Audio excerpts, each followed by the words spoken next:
So there's a line in the Omi Jalili show where he's talking about his early stand-up days, and he points out that he had this idea at one time of saying, "I'm just saying what everyone else is thinking," and points out that it didn't go too well.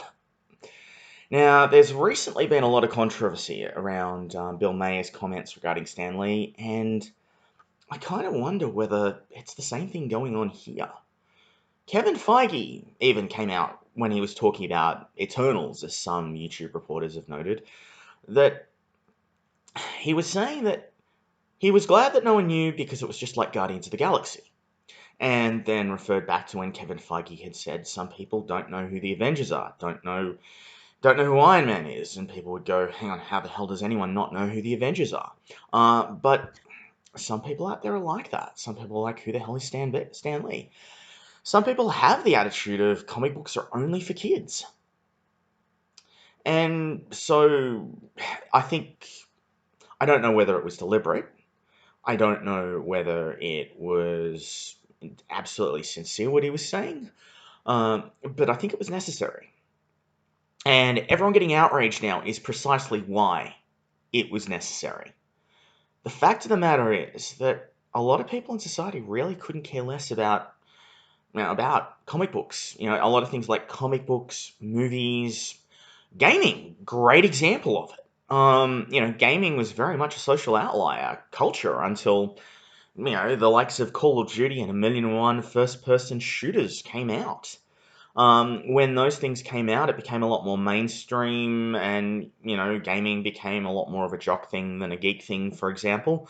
But, comics are a large part of that. How many people cared about Transformers before the live-action movies came out? How many people cared about the Marvel comic characters before the MCU came out? For a lot of people, these are just movies. They haven't heard of anything. They're not aware of anything. And so regardless of whether it was genuine or intentional, um, I do think that a lot of people out there were thinking the exact same way that Bill Maher was commenting on. Now, is that ignorant? Are those opinions ignorant? Absolutely. You only need to look at, the effects Stanley had. The messages he had to that geek outlier community. The whole idea of Spider-Man, the number of people who were inspired by Spider-Man of all backgrounds, because anyone could be Spider-Man under the mask. And in fact, okay, forget about the whole stupid Peter Parker must be black or you're racist crap. To those tokenistic, paternalistic, racist, latte-sipping, hypocritical scumbags. No, if you are so quick to talk about cultural appropriation and people's backgrounds mattering, then guess what? Peter Parker being white matters. Oh, and by the way, if you're saying that all white people are all the same, exactly which right race are you talking about? Are you talking about the Celts? Are you talking about the Saxons? Are you talking about the Germanic people? Are you talking about the Slavs? And I know I've left out a couple of extra races in there. There are about 4 or 5 races, individual ethnicity, individual races that make up Caucasian people. So this whole idea of it's just white people have no culture as an aside, is absolute bullshit. And the fact of the matter is, if you were more educated, you would know that. And by educated, I mean educated to actually form your own opinions, seek independently your own information, as opposed to being indoctrinated. But I digress. The thing, of course, was that Spider-Man has had numerous incarnations, and people say, and I think the reason why Miles Morales came across so well, again as an aside, is because, firstly, Miles Morales was absolutely lynched, more or less. He had stuff thrown at him, he had abuse hurled at him. How dare he dishonor Peter Parker, etc., in the comics. And so, therefore, in the comics, everyone was thinking what most people usually think when an icon's taken over. But the other thing was that good old Miguel, Spider-Man of 2099, was Hispanic. And so you had someone who 200 years down the track took on the mantle. But that was a case in point. You had a hero behind a mask who you couldn't see who anyone could be. And so everyone was influenced by Spider-Man. And a lot of what Stan Lee did was make his heroes very dualistic. That, whereas, Bruce Wayne is basically Batman's alter ego, let's face it with how he is. Clark Kent is Superman's alter ego. Spider-Man is Peter Parker's alter ego. And this tended to be the way a lot of everyone played out, as those of us who are Marvel fans know, that it was very much human characters. Iron Man was a drunk. He was a terrible drunk and a terrible individual to begin with until he gained his humanity. And so, again, something flawed that people could identify with. And also a glaring indictment on the military-industrial complex, I think, in some ways, and what happens when it grows a conscience as opposed to when it doesn't. Spider-Man being someone anyone can relate to. Peter Parker being the quintessential geek. The kid that was mocked and ridiculed, and, the number of people who can say, I relate to that. The whole thing of, for example, Black Panther with the civil rights movement. The whole idea of creating a black-themed, black superhero right in the middle of the civil rights movement. I mean, that was financial suicide, potentially, yet Stan Lee does it. And likewise, that issues of tackling things like drugs, tackling things like domestic violence with Carol Danvers, etc. All these things happen, generally speaking, when Stan Lee was, publisher or when he was a writer, etc. And so, there was a lot that Stan Lee did, but there's a lot that most people don't realize.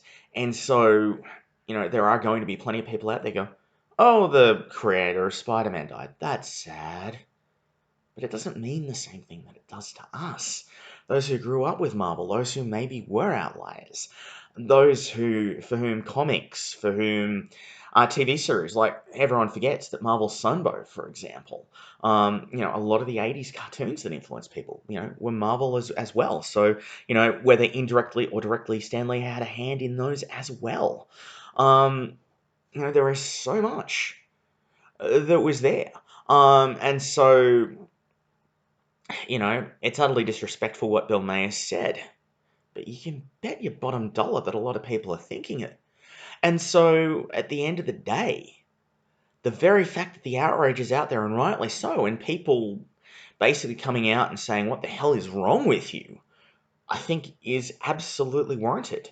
But I would say that there is something worse than Bill Maher, making the comments he did.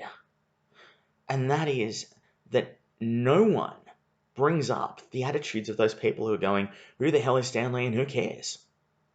That allows those attitudes to go on in society unchecked, under the radar. And it's the kind of way that great historical figures get buried. Because if people say who cares and who cares becomes the norm, then no one caring becomes the norm. No one remembering becomes the norm. And then forgetting the individual becomes the norm.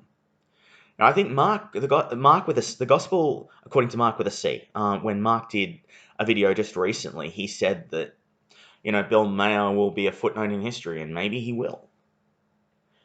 But you can bet your bottom dollar that if people said, who the hell was Stan Lee? Who cares what he did?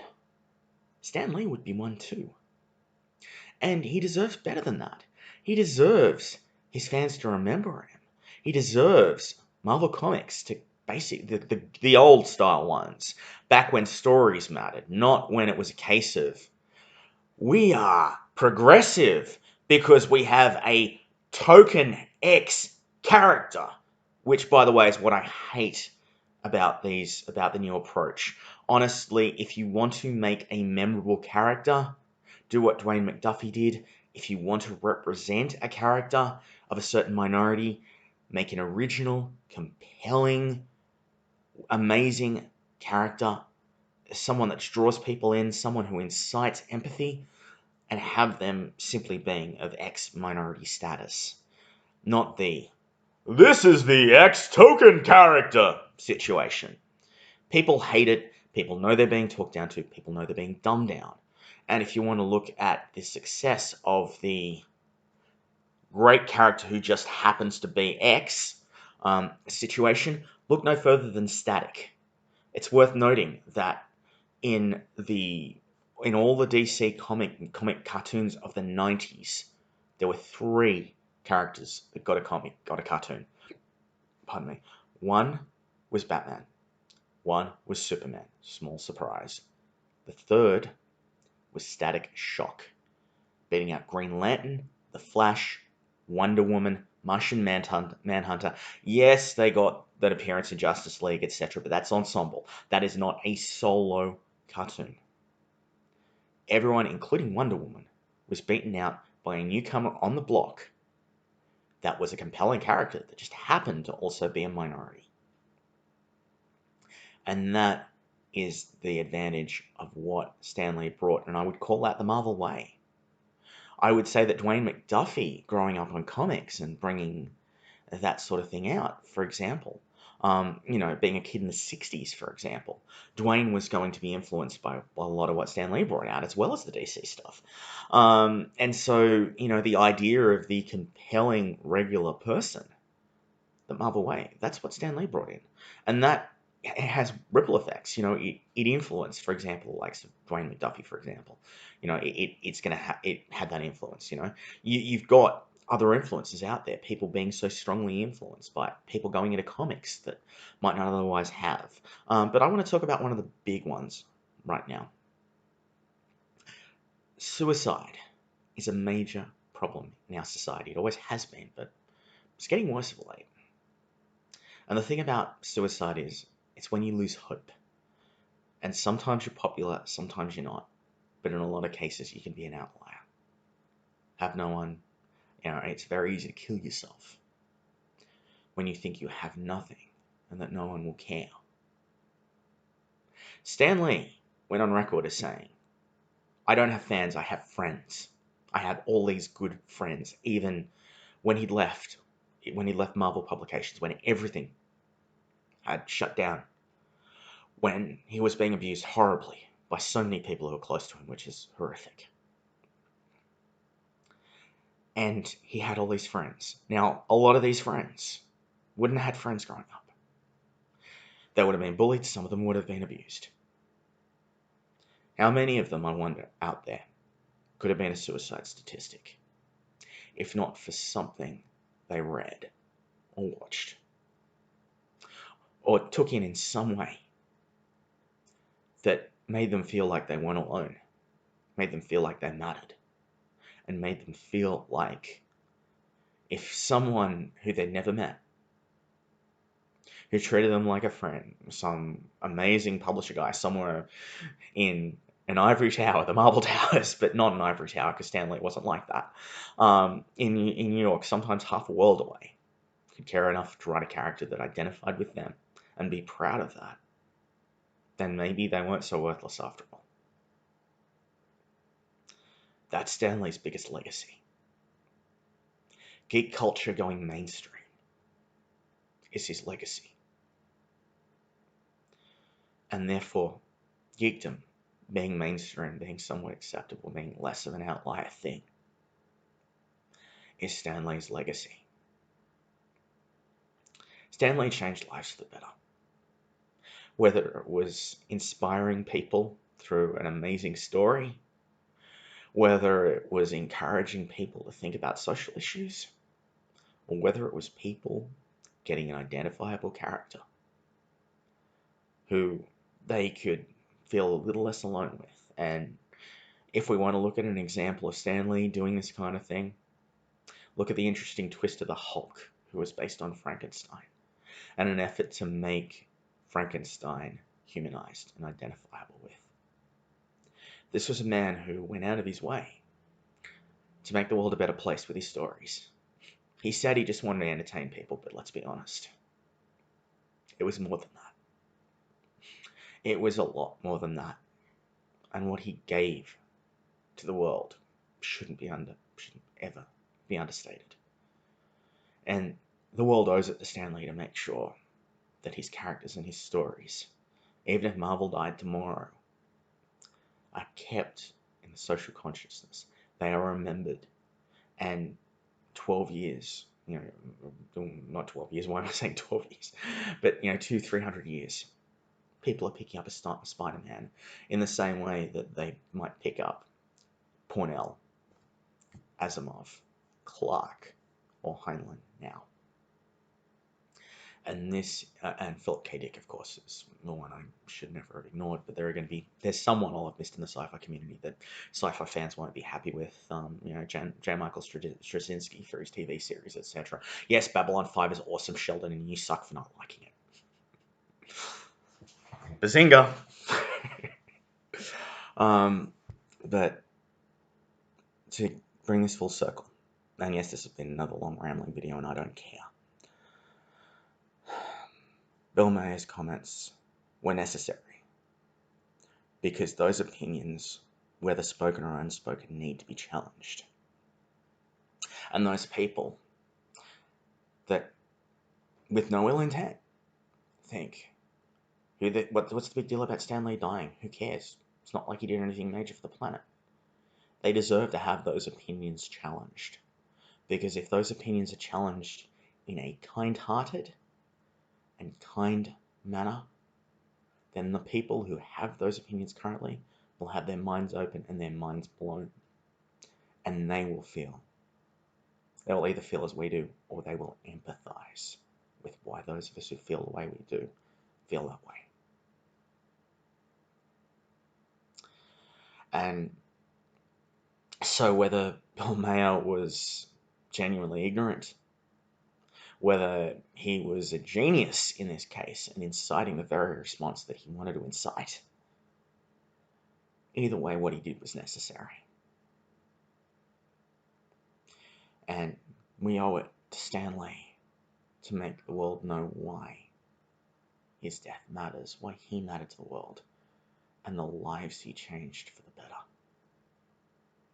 Until next time, folks, be kind to each other. You deserve it.